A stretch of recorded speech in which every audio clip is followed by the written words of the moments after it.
আসসালামু আলাইকুম ওয়া রাহমাতুল্লাহ। প্রিয় দর্শক, আজকের ভিডিওতে যে 5টি আমলের কথা আমি আপনাদেরকে বলবো, এই আমলগুলো করতে বড়জোর 1 মিনিট বা 2 মিনিট সময় লাগবে, কিন্তু এর ফজিলত হলো হাসরের ময়দানে নেকের পাল্লায় এই আমলগুলোর ওজন অনেক ভারী হবে ইনশাআল্লাহ। আপনি কি চান যে মৃত্যুর পর হাসরের ময়দানে যখন আপনার আমলনামা ওজন দেওয়া হবে তখন মিজানের ডান দিকের নেকের পাল্লাটা ভারী হোক? যদি আপনি এটা চেয়ে থাকেন তাহলে আজকের এই 5টি আমল আপনার জন্য। আজ থেকে এই 5টি আমল শুরু করবেন, মৃত্যু পর্যন্ত করবেন, মিজানের পাল্লা অবশ্যই ভারী হবে ইনশাআল্লাহ। প্রিয় দর্শক, অনেকের অফিস বা কর্মস্থলে ইবাদত বন্দিগি ও নেক আমলের তেমন সুযোগ সময় পাওয়া যায় না, কিন্তু অফিসে বা কর্মস্থলে কাজের ফাঁকে ফাঁকে অল্প সময়ে অনেক ফজিলতপূর্ণ আমল করা যায়। কাজের ফাঁকে 1 মিনিটে অনেক ভালো কাজ করা যেতে পারে এবং বিশাল সওয়াব পাওয়া যেতে পারে। শুধুমাত্র 1 মিনিটের সতর্ক আমলে আমলনামায় অনেকগুলো সওয়াব ও পুণ্য লেখা হবে। প্রিয় দর্শক, তাহলে চলুন একে একে প্রত্যেকটি আমলের সাথে আপনাদেরকে পরিচয় করিয়ে দিই।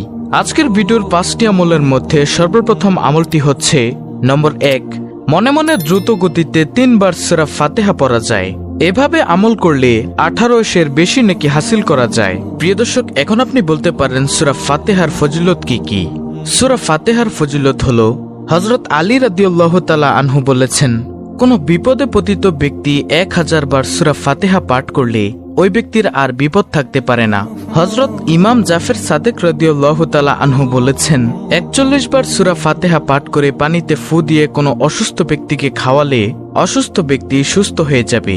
এছাড়াও রয়েছে আরো অনেক ফজিলত। তাহলে প্রিয় দর্শক, 5টি আমলের মধ্যে সর্বপ্রথম আমল গেল সূরা ফাতিহা পাঠ করা, যত বেশি পারেন কমপক্ষে 3 বার। প্রিয় দর্শক, মাত্র 1 মিনিটে করা যায় এমন কিছু আমলের মধ্যে আজকের ভিডিওর 2য় নম্বর আমলটি হলো লা হাওলা ওয়ালা কুওয়াতা ইল্লা বিল্লাহ। লা হাওলা ওয়ালা কুওয়াতা ইল্লা বিল্লাহ এর অর্থ হলো, আল্লাহ ছাড়া কোনো ভরসা নেই, কোনো ক্ষমতা বা শক্তি নেই।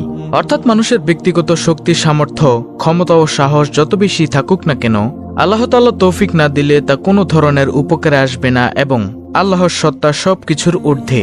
সব শক্তিধর বস্তু আল্লাহর সামনে একেবারে তুচ্ছ ও ছোট।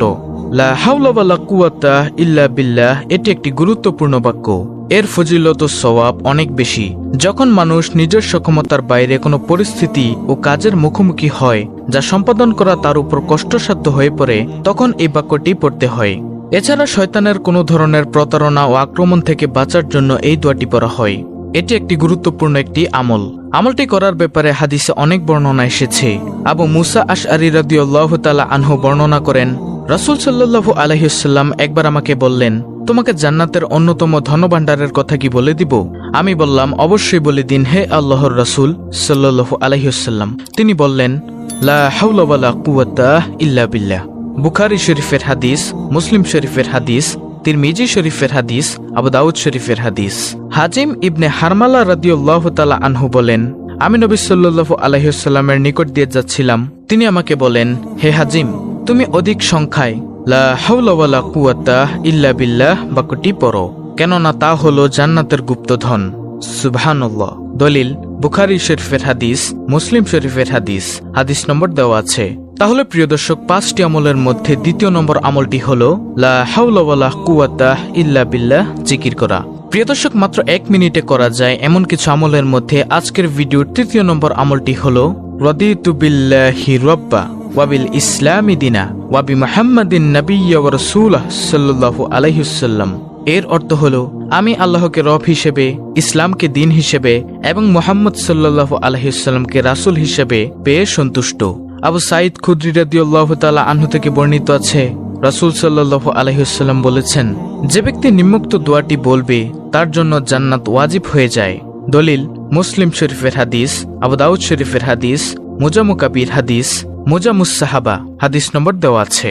অন্য এক বর্ণনায় রয়েছে, যে ব্যক্তি সকালে 3 বার, বিকালে 3 বার রাদিতু বিল্লাহি রাব্বা ওয়া বিল ইসলামি দিনা ওয়া বি মুহাম্মাদিন নাবিয়্যা ওয়া রাসূলাহ সাল্লাল্লাহু আলাইহি ওয়াসাল্লাম এই দোয়াটি পড়বে, কিয়ামতের দিন আল্লাহ তাআলা তাকে নেকি বৃদ্ধির দ্বারা সন্তুষ্ট করবেন।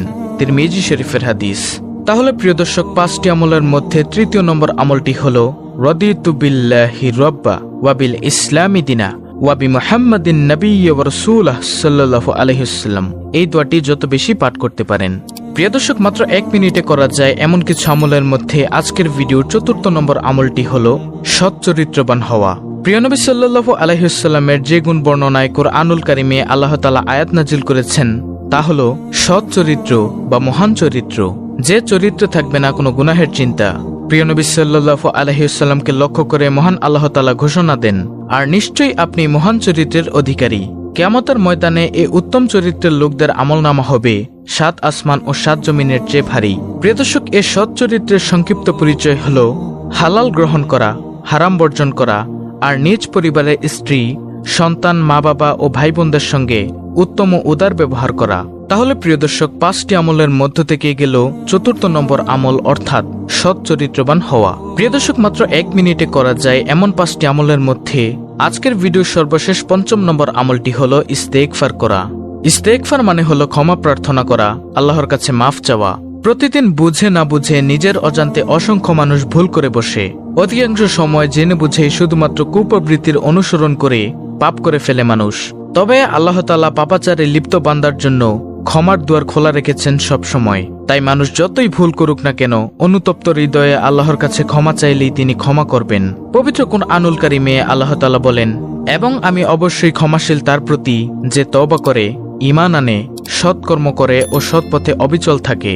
সূরা তাহা আয়াত নম্বর 82। আরেক আয়াতে এসেছে, যে ব্যক্তি কোনো মন্দ কাজ করে ফেলে বা নিজের প্রতি জুলুম করে বসে তারপর আল্লাহর কাছে ক্ষমা চায়, সে অবশ্যই আল্লাহকে অতি ক্ষমাশীল পরম দয়ালু পাবে। সূরা নিসা আয়াত নম্বর 110। রাসূল সাল্লাল্লাহু আলাইহি ওয়াসাল্লামের কোনো গুনাহ ছিল না, তিনি ছিলেন নিষ্পাপ। এরপরও তিনি দিনে রাতে প্রচুর পরিমাণে ইস্তেগফার পাঠ করতেন, আল্লাহর কাছে কেঁদে কেঁদে দোয়া করতেন। ইবনে আব্বাস রাদিয়াল্লাহু তাআলা আনহু থেকে বর্ণিত, রাসূল সাল্লাল্লাহু আলাইহি ওয়াসাল্লাম বলেছেন, যে ব্যক্তি বেশি বেশি ইস্তেগফার করে আল্লাহ তাআলা তার সব সংকট থেকে উত্তরণের ব্যবস্থা করে দেন, তার সব পেরেশানি দূর করে দেন এবং তাকে এমন জায়গা থেকে রিজিক দান করেন যা সে কল্পনাও করতে পারে না। সুনানে আবু দাউদ হাদিস নম্বর 1518। ইস্তেগফারের মাধ্যমে আল্লাহর রহমত ও নিয়ামত লাভ করা যায়।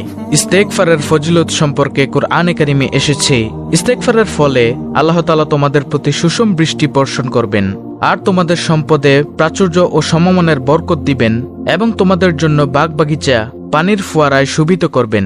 সূরা নূহ আয়াত 11 থেকে 12। মোট কথা, তওবা ও ইস্তেগফার মুমিন ও মুত্তাকিদের এক বিশেষ গুণ। মানুষকে আল্লাহ তাআলা তার ইবাদত বন্দিগি ও তার আদেশ নিষেধ মেনে চলার জন্য সৃষ্টি করেছেন, কিন্তু মানুষ শয়তানের প্ররোচনায় পড়ে জীবনের বিভিন্ন ক্ষেত্রে আল্লাহ তাআলার আদেশ নির্দেশ লঙ্ঘন করে বসে আল্লাহ তাআলার হুকুম মেনে চলার ক্ষেত্রে ভুল করে। তাই আল্লাহ তাআলা তার সে ভুল বা গুনাহ থেকে মুক্তিদানের জন্য তওবা ও ইস্তেগফারের ব্যবস্থা করে রেখেছেন। সর্বোপরি তওবা ও ইস্তেগফারের মাধ্যমে একজন মুমিনের দুনিয়া ও আখিরাতের জীবন সুন্দর ও সফল হয়। এর মাধ্যমে একজন মুমিন লাভ করে উভয় জাহানের সমৃদ্ধি। তাহলে এই গেল মোট 5টি আমল। সুপ্রিয় দর্শক, সংক্ষেপে আমি আপনাদেরকে এই 5টি আমল আবার বলে দিচ্ছি, আপনি চাইলে স্ক্রিনশট নিয়ে নিতে পারেন। মাত্র 1 মিনিটে করা যায় এমন 5টি আমল হলো, নম্বর 1, মনে মনে সূরা ফাতিহা 3 বার পাঠ করা। নম্বর 2, লা হাওলা ওয়ালা কুওয়াতা ইল্লা বিল্লাহ এর জিকির করা।